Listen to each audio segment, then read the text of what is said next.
यो हिंदुस्तानी Gurukul channel पर आप सभी का स्वागत है। आज हम हमारा दूसरा वीडियो बनाने जा रहे हैं और इसमें आज हम देखेंगे भारतीय संविधान से संबंधित कुछ प्रश्नोत्तरी कि भारतीय संविधान निर्माण के समय कौन कौन सी घटनाएं घटित हुई। तो इसमें देखते हैं कौन बहुत ही महत्वपूर्ण सेशन होने वाला है और बहुत ही अच्छे अच्छे क्वेश्चन हमने इसमें सेलेक्ट किए हैं।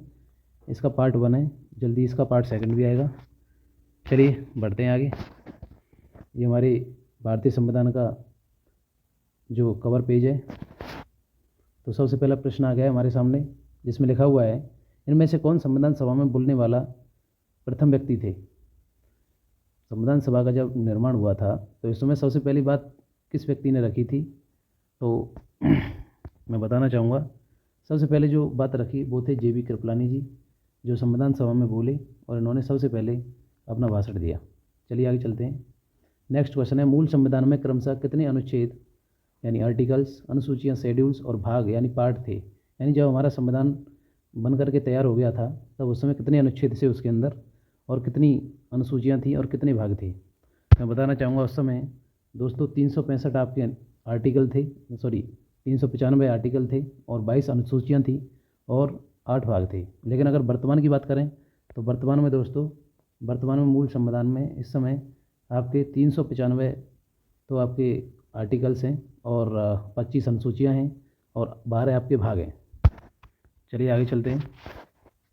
इनमें से किस जानवर को संविधान सभा के प्रतीक मोहर के रूप में बनाया गया था। यानी इनमें से किस जानवर को संविधान सभा का प्रतीक बनाया गया था। क्या शेर को बनाया गया था, घोड़ा, बैल या हाथी।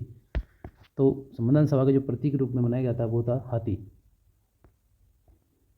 संविधान लागू होने के कितने समय तक संसद के रूप में सरकार चली। यानी संविधान लागू हो गया था हमारा 1950 के अंदर, 26 जनवरी 1950 के अंदर। तो उस समय से कितने समय तक सरकार जो है वो संसद के रूप में चली, क्योंकि 1950 में इलेक्शन नहीं हुए थे। इलेक्शन लगभग हमारे 2 साल लग गए थे इलेक्शन होने में। तो लगभग उसी पीरियड को हम बोलते हैं कि सरकार उस समय संसद के रूप में चली थी। को बहुत समय लग गया था। और आपका अगर मैं बताना चाहूँ तो 17 अप्रैल को आपका लोकसभा का गठन हुआ था। लोकसभा गठन हुआ 17 अप्रैल 1952 को। तो इसलिए जो संसदीय सरकार थी वो चली थी लगभग आपके 2 वर्ष 3 माह। यानी मैंने नीचे भी यहाँ पे मेंशन किया हुआ है कि जो संसदीय सरकार थी वो चली थी 26 जनवरी 1950 से अप्रैल 1952 तक। यानी 17 अप्रैल को आपका लोकसभा का गठन हो गया था। उसके बाद सरकार सुचारू रूप से चलने लगी संसद के रूप में। लोकसभा का गठन हो गया, लोकसभा में MPs बैठने लग गए, उसके बाद सुचारू रूप से सरकार चलने लग गई। उससे पहले संसद के रूप में सरकार चली थी। चलिए बढ़ते हैं आगे। इनमें से संविधान किसके द्वारा हस्तलिखित है। यानी कैलीग्राफी, जो कैलीग्राफर थे जिन्होंने अपने हाथ से संविधान लिखा वो कौन थे बताइए। क्या प्रेम बिहारी रायचदा थे, या बसंत कुमार वैद्य थे, नंदलाल बोस थे, या राम मनोहर सिन्हा थे। तो मैं बताना चाहूँगा संविधान जो अपने हाथ से लिखा था वो लिखा था प्रेम बिहारी रायचदा ने। प्रेम बिहारी रायचदा ने लिखा था दोस्तों इंग्लिश के अंदर लिखा था इन्होंने, अंग्रेजी के अंदर। लेकिन संविधान को हिंदी में ट्रांसलेट किया था बसंत कुमार वैद्य जी ने। इनको जिससे दिया जाता है हिंदी में। इन्होंने संविधान को दोस्तों हिंदी में लिखा था। इन्होंने संविधान को हिंदी में ट्रांसलेट किया था इंग्लिश से। अगर मैं नंदलाल बोस और राम मनोहर सिन्हा की बात करूं तो इन दोनों ने संविधान को अलंकृत किया था। यानी जो साज सज्जा है, जो किनारों पर जो बॉर्डर पर फूल पत्ती बनाई जाती हैं, उस तरीके से इन्होंने संविधान को क्या किया था दोस्तों, सजाया था। सजावट का श्रेय इन्हीं को जाता है, सजावट। चलिए आगे बढ़ते हैं। संविधान का प्रथम वाचन कब किया गया। संविधान के 3 वाचन हुए थे मुख्य रूप से, जिसमें पहला वाचन आपका 4 से 9 नवंबर 1948 तक किया गया था। लगभग आपका ये 5 दिन चला था। उसके बाद दूसरा वाचन आपका 15 नवंबर 1948 से 17 अक्टूबर 1949 तक चला था। उसके बाद अंतिम वाचन हुआ था 17 से 16 नवंबर 1949। और यहाँ पर जो मुख्य रूप से 3 वाचन हुए थे जो मैंने आपको मेंशन कर दिए हैं, लेकिन इस क्वेश्चन का जो आंसर है वो हो जाएगा आपका option number A. Option number A हो जाएगा कि संविधान का प्रथम वाचन कब किया गया था, 4 से 9 नवंबर, यानी 4 नवंबर से 9 नवंबर 1948 तक किया गया था। संविधान सभा की अंतिम बैठक कब हुई थी। संविधान सभा की अंतिम बैठक कब हुई थी। आपको पता है 26 जनवरी को हमारा संविधान लागू हो गया था। लेकिन अंतिम बैठक की अगर मैं बात करूँ तो अंतिम बैठक हुई थी आपकी 24 जनवरी 1950 को, जिसमें हमारा राष्ट्रीय गान, राष्ट्रीय गीत अपनाया गया था और राष्ट्रपति की स्वीकृति हुई थी कि डॉक्टर राजेंद्र प्रसाद को ही राष्ट्रपति बनाया जाएगा। ये संविधान सभा की अंतिम बैठक में निर्णय लिया गया था। चलिए आगे बढ़ते हैं। हमारे राष्ट्रीय ध्वज का निर्माण निम्न में से किसने किया था? हमारे राष्ट्रीय ध्वज का निर्माण निम्न में से किसने किया था? तो हमारे राष्ट्रीय ध्वज का निर्माण की अगर मैं बात करूं तो निर्माण करने वाले थे पिंगली वेंकैया। इन्होंने हमारे राष्ट्रीय ध्वज का निर्माण किया था। राष्ट्रीय ध्वज यानी जो तिरंगा है वो किस वर्ष अपनाया गया था? राष्ट्रीय ध्वज को किस वर्ष अपनाया गया था? चलिए इसका आंसर हो जाता है दोस्तों 22 जुलाई 1947 को हमारे राष्ट्रीय ध्वज यानी तिरंगे को अपनाया गया था। अगर मैं तिरंगे की बात करूं तो कांग्रेस का झंडा हुआ करता था, उसमें थोड़ा सा बदलाव करके हमने तिरंगे के रूप में स्वीकार कर लिया था, जिसको अपनाया गया था। संविधान का मूल रचयिता किसे माना जाता है? देखिए इस क्वेश्चन में बहुत सारा डाउट है। लोग समझते हैं कि डॉक्टर भीमराव अम्बेडकर को माना जाता है मूल रचयिता, लेकिन अगर हिस्ट्री की अगर बात करी जाए तो यहाँ पर जब संविधान की जो मुख्य धारा से जुड़े हुए व्यक्ति थे उसमें दो व्यक्ति थे, एक थे BN राव और एक थे सच्चिदानंद सिन्हा। इन्होंने सबसे पहले संविधान की रूपरेखा तैयार करी थी, BN राव और आपके सच्चिदानंद सिन्हा ने। तो मूल रचयिता की अगर मैं बात करूं तो BN राव को माना जाता है, लेकिन कुछ लोग डॉक्टर भीमराव अम्बेडकर को भी मानते हैं कि उन्होंने मूल जो रचयिता हैं वो संविधान के डॉक्टर भीमराव अम्बेडकर थे। लेकिन सबसे पहला जो आइडिया आया था संविधान निर्माण का वो आया था BN राव और सच्चिदानंद सिन्हा के। तो इसका आंसर हो जाएगा BN राव। इनमें से कौन झंडा समिति के अध्यक्ष थे? इनमें से कौन, इसमें बहुत सारा डाउट रहता है क्वेश्चन में, इसमें से झंडा समिति के अध्यक्ष कौन थे? तो इसका आंसर तो हो जाएगा JB कृपलानी। लेकिन अगर आपसे पूछ ले कि राष्ट्रीय झंडा समिति के अध्यक्ष कौन थे, राष्ट्रध्वज अगर लिखा आ जाए क्वेश्चन में कि राष्ट्रध्वज समिति के अध्यक्ष कौन थे, तो आपका आंसर हो जाएगा राजेंद्र प्रसाद। तो आपका आंसर हो जाएगा दोस्तों राजेंद्र प्रसाद। पहला संविधान संशोधन किस वर्ष किया गया? यानी पहला संविधान संशोधन क्या 1950 में हुआ, 1951 में हुआ, 1952 में हुआ या 1953 में हुआ? तो किसमें आपका प्रथम संविधान संशोधन किया गया था?